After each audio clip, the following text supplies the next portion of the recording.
Պարոն Խաչիկյան, վերջերս Իլհամ Ալիևը ակտիվացրել է Արևմտյան Ադրբեջան կոչվածի շուրջ խոսակցությունները, խոսում է 300,000 ադրբեջանցիների վերադարձի մասին եւ անվանում է դա ադրբեջանական տարածքներ։ Ստացվում է Ալիևը տարածքային պահանջներ է ներկայացնում Հայաստանին,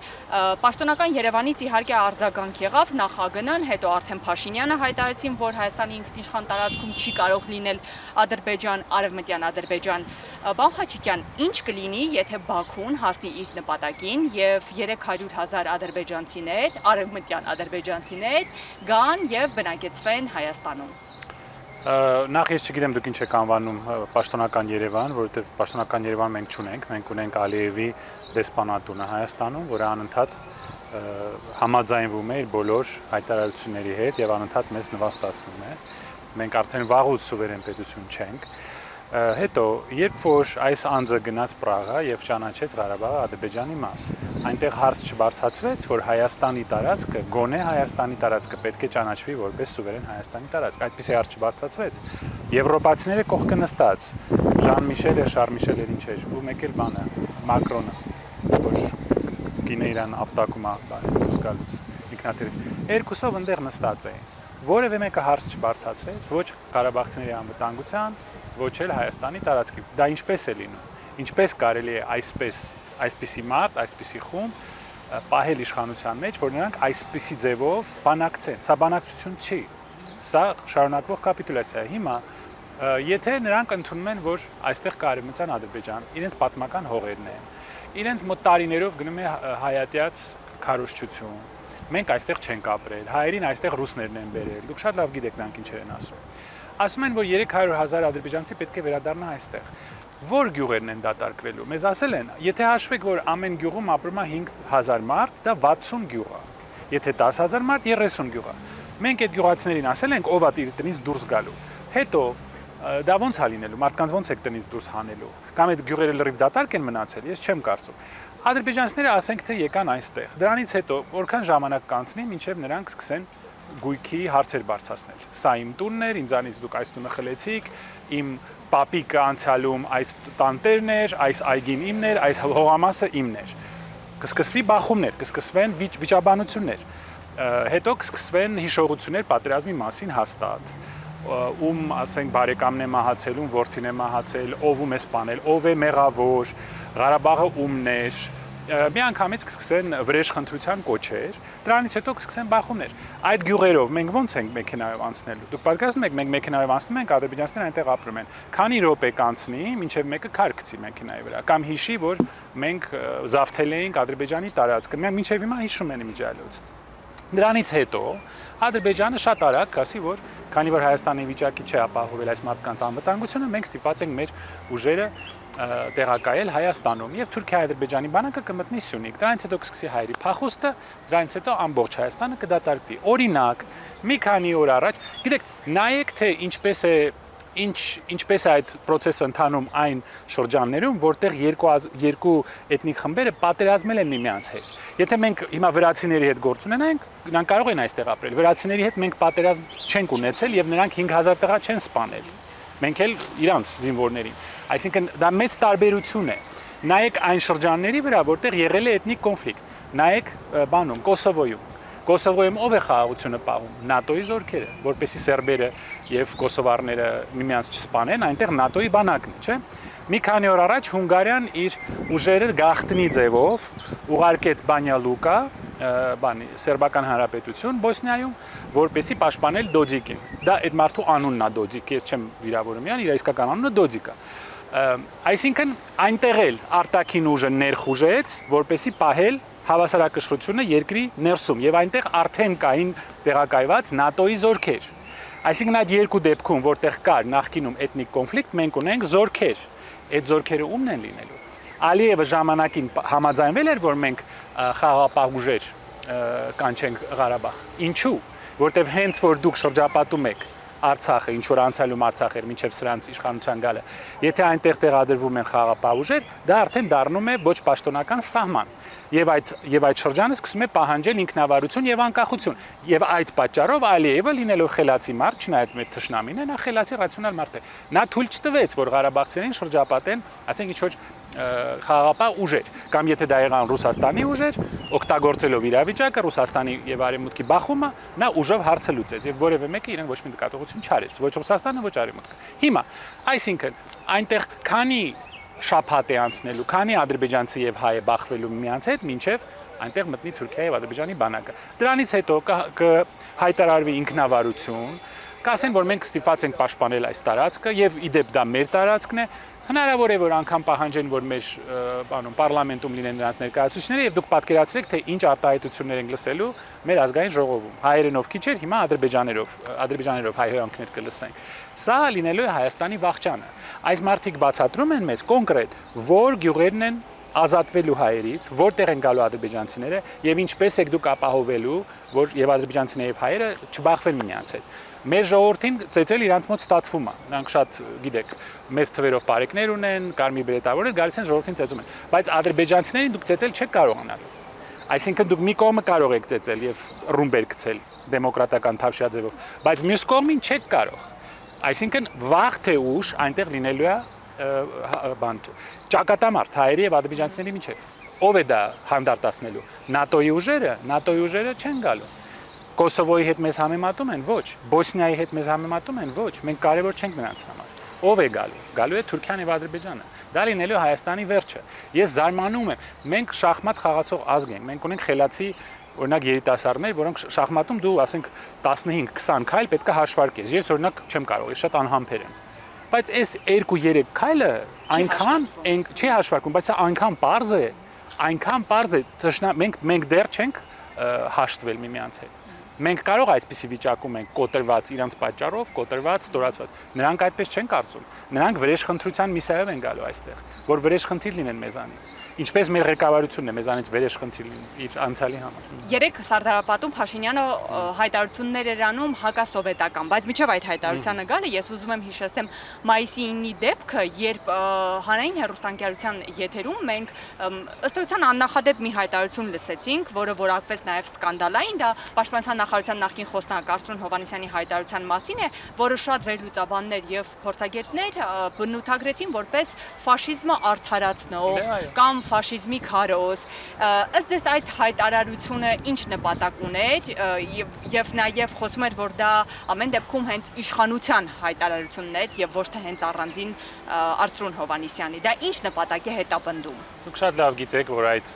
կանալը վերահսկվում է, այդ ալիքը վերահսկվում է կառավարության կողմից։ Ես չեմ ասում բոլորը վատ մարդիկ են, ոչ, մարդիկ կան ու մեծ հետաքրքիր է զրուցել, անգամ եթե սուր հարցեր են տալիս, նորմալ է, բայց վերահսկվում է կառավարության կողմից։ Կառավարական ալիքով այսպիսի բան ասելը ամբողջ աշխարհով դուք դառնում եք առաջի երկիրը 1945 թվականից հետո, որը արդարացնում է, տողերի մեջտեղով արդարացնում է Հիտլերին, ասում է, որ լավ կլիներ ինքը հաղթեր, մենք Հայաստան ստանանք, որը սուտ է։ Դուք քարտ եք տալիս Ալիևի ձեռքը, դուք իրեն օգնում եք, որ նա մեզ շարունակի մեղադրել, որ մենք ֆաշիստական երկիր ենք, եւ դուք ուղղակի ձեր տերերին Արևմուտքից, Ամերիկայից բան եք անում, էլի, զեկուցում եք, որ այդ տասնյակ միլիոն դոլարները, որ դուք մեզ ուղարկում եք, մենք օգտագործում ենք ըստ նպատակի, մենք անընդհատ Ռուսաստանին վիրավորում ենք, որտեղ այդ փողը մենք ստանում ենք դրա համար։ Ես այդ թվերը հրապարակել եմ, դուք գիտեք, այդ շատ ողորմելի այդ ալիքները, Civilnet-ը, Radio Liberty-ն եւ այլն, որոնք տասնյակ միլիոնավոր դոլարներ են ստանում Արևմուտքից, որպեսզի հակառուսական քարոզչություն տանեն։ Ռուսաստանը քննադատել կարելի է, որոշ հարցեր կան, որտեղ այո, կարելի է քննադատել, բայց միայն մի երկիր անընդհատ քննադատել եւ մեղադրել եւ ոչինչ չասել նրա մասին, թե ինչպես Արևմուտքը ոչինչ չարեց եւ սկսվեց պատերազմը։ Մի քանի անգամ խոստում տվեց, որ կհաստատի զինադադար, չարեց։ Չխոսել օրինակ նրա մասին, թե ինչպես մեր աչքերի առաջ Պաղեստինում շարունակվում է հազարավոր երեխաների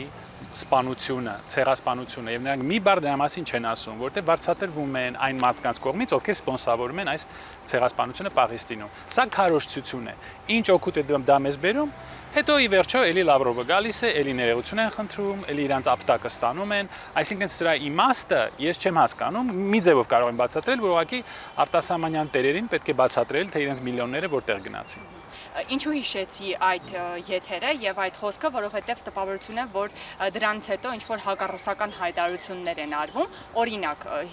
առաջին հանրապետության հիմնադրման օրը, մայիսի 28-ին, Նիկոլ Փաշինյանը Սարդարապատի հուշահամալիրում հայտարարեց, մեջբերեմ, Խորհրդային Միության գոյության գրեթե ողջ ընթացքում առաջին հանրապետությունը թիրախավորվեց որպես չարիք, ծաղրի ու արհամարանքի առարկա դարձավ։ Կայսրությունը դրանով նպատակ էր հետապնդում ոչնչացնել անկախ պետության այն ծիլերը, որը մեր գիտակցության մեջ կարող էր վերընձյուղյաց լինել առաջին հանրապետությունը։ Պարոն Խաչիկյան, Փաշինյանի հակասովետական այս հայտարարությունը ինչով է պայմանավորված։ Թվում էր, թե Փաշինյանը պետք է այդ օրը խոսեր, թե ում նկատմամբ մենք հաղթանակ տարել, բայց հակասովետական հայտարարություն է անում։ Ինչու։ Նույն պատճառով նա այնտեղ գտնվում է արևմուտքի կարգանդրանքով եւ կատարում է արևմուտքի եւ Թուրքիայի հրահանգները։ Դրա համար նա պետք է ամեն օր ինչ որ հակառուսական, հակասովետական բան ասի։ Պարզ է, որ այդ բառերը ինքը չի գրել, նա այնքան գրել էլ չի կարող երևի։ Իր տեղ ինչ որ մարդ դա գրել է, պարզ է։ Շատ զարմանալի չէ արդեն, ես ուղղակի գիտեք, ամաչում եմ, որ մենք այսպիսի մակարդակով ենք խոսում մեր երկրում, խոսում ենք ինչ որ երևույթի մասին, որը շատ ավելի մեծ երևույթի մի մաս էր։ Ոչ ոք մեզ չի բացատրում, որ եղել է առաջին համաշխարհային պատերազմ, որ Ռուսաստանում եղել է բոլշևիկյան հեղափոխություն, որ բոլշևիկները հանձնել են Բելոռուսիայի եւ Ուկրաինի 1/3 մասը, Ռուսաստանի արդյունաբերական պոտենցիալի 50-ից 70%-ը բոլշևիկները հանձնել են, սեփական երկիրն են հանձնել։ Մենք ասում ենք ինչու են մեզ հանձնել, որովհետև բանակ չկար, բանակը փլուզվել էր, ոչ ոք չի պատմում, որ բոլշևիկների պատճառով ռուսական բանակը, որը մինչև Էրզրում էր հասել, կազմալուծվեց, բանակ չկար եւ Թուրքիան անցավ հարձակման, որտեղ ռուսները չէին կարող պայել, իրենց բանակը կազմալուծվել էր, ոչ ոք դրա մասին չի խոսում, Բրեստի մասին չեն խոսում, երբ ռուսները հանձնեցին, ասեցի, եւ Լատվիան, Լիտվան,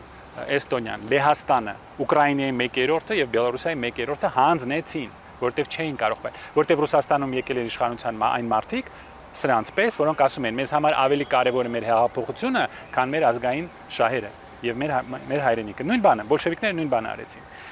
Այսպիսի հարցեր վերլուծելը իրանց գործը չի։ Թող մի մարդ գա, որը հասկանում է այս գործից, որ բացատրի, որ կար Անտանտան, Անգլիան, Ֆրանսիան մի կողմից եւ Միացյալ Նահանգները իրանց հետևը եւ կար Ռուսաստանը, բոլշևիկան, որոնք պատերազմում էին միմյանց հետ։ Եվ մեզ առաջարկվել էր Ռուսաստանի կողմից պահել այն ժամանակվա Հայաստանը Ղարսի շրջանով, Նախիջևանով, Արարատով եւ այլն, կարծեմ Ղարաբաղով նույնպես,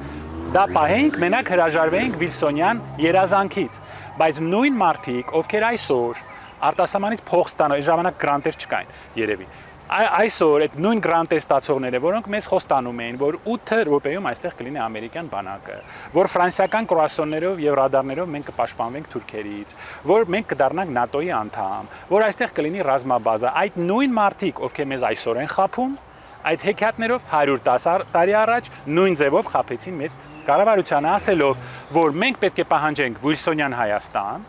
ոնց եք դուք դա ստանալու, պարզ չէ, ինչ ուժերով եք գրավելու Թուրքիան, պարզ չէ, ով է դա ձեզ տալու, պարզ չէ, բայց մենք դա կպահանջենք։ Ու դրա հետևից գնալով մենք կորցրեցինք մեր իրական Հայաստանի կեսը։ Ծաղրել պետք չէ, առաջին հանրապետությունը պետք չէ ծաղրել։ Մարդիկ են, ովքեր իսկապես մեծ հաջողություններ են ունեցան, իմիջիալոց Սարդարապատի ճակատամարտում մասնակցում են նաև ռուս զինվորներ եւ ռուս սպաներ եւ եկեղեցական մարդիկ, ինչու չեք ասում դրա մասին։ Միշտ այդ քարոզչությունը տանում է։ Վերջ այդ հուշահամալիրը կառուցվել էր Խորհրդային Միության ժամանակ, բայց այդ հուշահամալիրում արվում է հակասովետական հայտարարություն։ Այո, Սովետական Միությունը եւ լավ բաներ է արել Հայաստանի համար եւ ոչ լավ բաներ է արել, բայց Սովետական Միության ժամանակ մեր ժողովուրդը ապրել է աննախադեպ վերելք, վերածնունդ, մենք ունեցել ենք այնպիսի կրթություն, այնպիսի բանաստեղծներ, քանդակագործներ, նկարիչներ, գիտնականներ, որ մենք երևի 100 տարի հետո չենք ունենա։ Այսինքն լավ բաներ էլ էր եղել։ Իհարկե բոլշևիկյան Ռուսաստանը կեմալիստական Թուրքիայի հետ հետևից հարված հասցրեցին մեր հանրապետությանը, բայց մենք ընտրել էինք Անգլիային եւ Ֆրանսիային։ Էլի նույն եվրոպական հեքիաթների հետևից գնալով, հույսը դնելով, որ աշխարհի այն ծերից կգա Անգլիան, Ֆրանսիան եւ Ամերիկան մեզ կօգնի, դեպ ամերիկյան մանդատը մերժեց, Ամերիկան առաջարկվեց մանդատը Հայաստանի վրա, նրանք ասին մեզ Հայաստան պետք չի։ Այդ մեկը մոռանում է։ միշտ մի մասն են վերցնում, մյուս մասը չեն նայում։ Մենք ընտրեցինք Անգլիան, Ֆրանսիան, Ամերիկան եւ դառանք թշնամի բոլշևիկյան Ռուսաստանի եւ քեմալական Թուրքիայի։ Երկու կողմից մեզ կիսեցին։ Ինչն է դրա դժվար հասկանալ, ես չգիտեմ։ Այդ մարդը թող պատմությունից չխոսա։ Ընդհանրապես շատ ավելի լավ մասնագետներ կան այն ժամանակի, քան ես, կարող են ձեզ մանրամասն փաստաթղթերով ցույց տալ, բայց դրա ընդհանուր միտքը հետեւյալն է. մենք էլի գնացինք ոչ ռեալ հեքիաթական ինչ որ պատրանքների հետևից եւ դրա մասին Քաջազնունին գրել է իր մեմուարները Հայաստանի ղեկավարներից մեկն էր։ Իր մեմուարներում գրել է հիշողություններին, որ մենք ընկանք պատրանքների հեքիաթների հետևից եւ կորցրեցինք Հայաստանը։ Այսինքն մեր մեղքն էլ այնտեղ կա։ Այս հարցերը շատ բարդ հարցեր են, այս մարդիկ թող չխոսան դրանից։ Նրանք իրանց թեմաները ունեն, մեր ազգային այսօր լսել եմ ինչ որ գլուխգործոց բաներ են քննարկել մեր ազգային ժողովը, վաղուց դարել է ազգային բեսեդկա կամ ազգային ռազմիրատ, ես ինչ ասեմ։ Հա, բայց տպավորություն է, որ Նիկոլ Փաշինյանը պարբերաբար հակառուսական տրամադրություններ է սերմանում։ Այո, որտեվ իրան այդ բաները գալիս են, կարգադրանքները գալիս են, հետո Ռուսաստանից է գալի պատվիրակություն, նրանք միանգամից ներողություն են խնդրում, ասում են, «Էլ չեն կանի»։ Դա շատ, գիտեք, արժանապատվություն չունեք, էլի, կամ էս արեք, կամ այն արեք։ Եթե ուզում եք հրաժարվեք ամեն ինչից, որը կապված է Ռուսաստանի հետ, արեք, մենք մի հատ տենանք դա ոնց է կանելու։ Արևմուտքից են այդ կարգադրությունները։ Բայց որտեղից։ Ում է պետք, որ մենք անընդհատ վիրավորենք Ռուսաստանին։ Դրանից մենք մեզ փող են տալիս դրա համար, ասեք։ Եթե պետք է որ մենք փող ստանանք դրա համար, գոնե թող փող բերեն։ Բայց դա էլ չենք ստանում։ Դրա իմաստը ինչու՞մն է, ես չեմ հասկանում։ Հետո մի մարդ, որը իր խմբով եկավ իշխանության, մեզ բոլորիս խաբեց, սուտ խոստումներ տվեց։ Արցախը կորցրեցինք, պարտվեցինք, կոտրվեցինք, ստորացանք իր պատճառով։ Մեր շարժաբանամեծ շրջաններում էլ տեսնում եք, որ տարածքներ են կորցրել, նրանք գրավել են դիրքերը, գերիշխում են հիմա մեր տարածքի վրա։ Այդ մարդը թող չխոսա էլի Սարդարապատից։ Դա իր գործը չի։ Եթե այն ժամանակ լիներ այսպիսի խումբ, Սարդարապատ չէր լինի։ Նրանք ասեն եկեք մի անգամից ամեն ինչ հանձնենք, որ առևտուր անենք թուրքերի հետ։ Մեր երեխեքին մորթեն, չմորթեն, կապ չունի։ Եկեք առևտուր անենք, մինչև մեր գլուխն են կտրենք, բայց փորով մտածենք ու գրպանով։ Այդ մարդը, որ այն ժամանակ լիներ, Սարդարապատ չէր լինի։ Մենք մի անգամից կհանձնվենք։ Եվ իմիջիայլոց կային որոշ սպաներ, որոնք առաջարկում են հանձնվել։ Բայց դուք գիտեք, որոշ ուրիշ սպաներ կային, անունը հիմա չեմ կարող հիշել, բայց մեր ազգային հերոսն է փաստորեն իր պատճառով մենք ունեցանք այդ հաղթանակը։